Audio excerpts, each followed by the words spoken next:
Breaking news, my people. If you are one of those that like buying suya, if you are one of those that suya eating is your guilty pleasure, me as I am, I love eating suya. Like suya is just my favorite. Anytime I want to give myself a guilty pleasure, or anytime I want to reward myself, I just go and buy suya. I just eat. I eat. I eat. But when I saw this news, I was like, what? Like, hold up, is this true? So you've got to sit back, relax, because I have something important to tell you about suya. Well, before we go ahead into the details of today's news, if you haven't subscribed to this channel, please do well to subscribe, turn on the post notification bell, give this video a massive thumbs up. I would also love to hear from you, so drop your comments in the comment section. There is hardly any family in Nigeria without parents who, on some of the nights, would serve family dinner with roasted chicken or beef, otherwise known as suya. Mostly a nocturnal business, suya is usually packaged with newspaper and majorly enjoyed with onion, tomato, and pepper, while some go as far as having the roasted squid meat with fried corn flour, also referred to as masa. Over the years, suya mostly gotten from cows and started by northerners, but now into by all and sundry, has become a huge business of as patronage at suya sports by Nigerians across the country is seen as the new normal, while others call it the new fast food. Despite the fact that it is a venture that could stem the alarming employment rates in the country, health experts have questioned the modus operandi of suya preparation, stating that its customers are susceptible to deadly diseases such as colorectal cancer, liver cancer, Helicobacter pylori, and other infections that occur in the gastrointestinal tract. Meanwhile, investigation by Newsroom exposed the shady business of these suya or meat sellers, particularly on how dead animals are purchased, skinned, thoroughly spiced, skewered, and sold to unsuspecting Nigerians for consumption. This unfortunate trend is the reason palpable tension was seen about a year ago in Umueze, Omo Akano community in Homoaya North local government area of Abia State after 7 people from the same family died after eating the popular barbecue known as suya. It may also answer the question how, on a Saturday, 4 of 7 children, namely Chibuzo 12, Sunday Chibuzo 10, Oluomachi Chibuzo 8, and Kinsley Chibuzo 3, died after allegedly eating suya, also in Abia State. Even more disturbing is that these deaths occurred after the federal government had enacted the Meat Hygiene Act to regulate the operations of abattoirs in the country. Still, what stands as a shared display of national shame is the unsanitary situation of abattoirs across the country. Aside that some of them are into the sale of meat from dead livestock, they are gradually taking the shape of a dunghill, thereby posing serious health concerns. This is no thanks to the little or no attention accorded these facilities by concerned government agencies and stakeholders. Using the Karo Abuja Abattoir as a case study, Contrary to the standard rule of inspecting all animals meant to be slaughtered and certified fit for human consumption, Newsroom Nigeria can confirm that some of those usually brought in and slaughtered, as observed during a visit, are not inspected before and after being killed, despite the presence of a veterinarian doctor stationed at the facility. Indeed, investigation has shown that some infectious diseases that plague Nigerians are traceable to the unhygienic methods of processing meat at abattoirs. According to reports, to address the beef requirement of 200 million Nigerians, over 1.3 million cows are slaughtered yearly, as cattle alone provide about 30% of meat consumed in the country.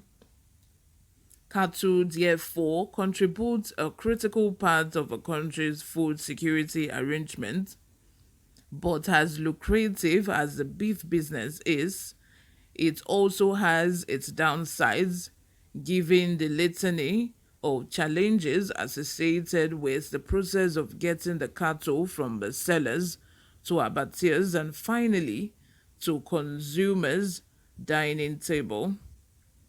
Findings by Newsroom show that majority of Nigerians don't care about the source of the meat they purchase in markets and the barbecue at Suya joints, or worry about the cooked or fresh meat they buy from food vendors. The consequence of this failure to ensure that set standards are met in the meat processing process is the vicious business of sales of dead animal meat and increasing penetration of zoonoses into homes, leaving the society vulnerable. Alerted to the death toll, Newsroom beamed its searchlight on how many suya sellers source their meat. It was gathered that while some suya sellers are true to their business, others prefer dead cows, chickens, and goats, among other animals, to prepare their delicacies to cut costs as they come cheaper than live ones. Further investigation reveals that some of these animals, who mostly die as a result of underlying ailments, are usually stockpiled outside abattoirs and sold to interested suya sellers and other meat vendors. Even more startling was the discovery of how suya sellers could come together to purchase dead cows in order to reduce the financial load on an individual seller. Some butchers in Karu, who spoke to our correspondent anonymously, said when cows died in the abattoir, it is not every time they are buried, as some are kept, moved out later and sold cheaper to suya sellers or other buyers in need of beef. John Tama, not real name, who claimed to work in the abattoir, confirmed that selling of meat from dead animals is not a practice only peculiar to them, but is also seen in other abattoirs across Abuja and in other states across the country. He said, although the business is not a popular one, it is very lucrative because dead cows, among other animals, are purchased on a daily basis and attract what is described as cool money, adding that it is a business of choice. His words, although I am not part of it, but as somebody in this abattoir, I quite understand the underground business that is going on with these animals. Not all of these animals that die are buried, burnt, or thrown away. Some of these animals are not just wasted like that. The owners have to regain the economic loss. The animals are taken to a particular place outside the abattoir, and prepared for those who want to come and buy. So when they come to buy, they sell the meat at a low cost. The cost is not going to be as much as when the cow was alive. They sell cheaply so that they can easily dispose of it. You can imagine the number of cows and animals that die here every day as a result of one sickness or the other. So, where do you think we put them or take them to? We burn some while some are sold to meat sellers or suya sellers. There is money. I mean, suya sellers make a lot of money every day because we tend to lose cows almost every day. Another worker in the abattoir who seemed to have an in-depth knowledge about this meat black market told our reporter that many abattoirs across the country lacked health care workers and veterinary doctors to ascertain the health status of cows and other animals slaughtered there for sale to the public. According to him, due to the paucity of health professionals, sale of dead and infected animals had been going on unnoticed. He said even if there were health officials, the processing, sanitation arrangements, and slaughtering facilities, handling and movement of meat fall short of standards. He said, truly, there are people who come here to ask for such meat, and there are those in these markets who engage in that kind of business. But that kind of business is a secret business. You don't bring it to the open because in the abattoir, we have policies, and none of the policies accept sale of dead meats. There are local government area policies and even the federal or state government and even the experts that come. So now, if there is any business as such, it must be an underground business. To the best of my knowledge, yes, there are people who sell dead cow meat, and I can tell you for sure how they operate because I know some butchers that do it. But it is not so in many cases. When any animal dies, they put it in a truck and take it to the bush where it should be burnt, but some people divert it somewhere else to butcher and then have the meat integrated into the market where it is sold to interested buyers. Some people may be mischievous to sell the meat to an ordinary buyer.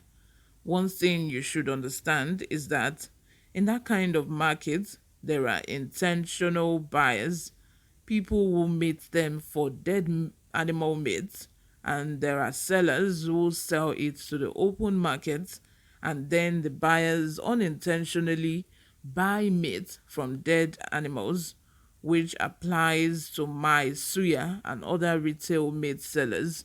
So yes, there is a business like that, but it is hidden. These things have continued for a long time now in abattoirs because the country is facing a bad time in such a way that abattoirs lack professionals and veterinarian doctors to check animals and the meat and to ascertain whether they are alive and diseases free at the time of slaughter. This is serious. So if you are like me that loves eating suya, please desist. Please desist. This is really serious. You never know how these meats can, infect and introduce bacteria and infections into our system. Like you hear, like I read, it causes intestinal problems. I've heard stories of people, especially people from other countries, like from abroad, just come visiting and then they buy suya and then they develop problem and then they get admitted into the hospital. Let me know what you all think in the comment section. Share your own experiences with us in the comment section. Subscribe if you haven't. I'll see you in my next video. Bye for now.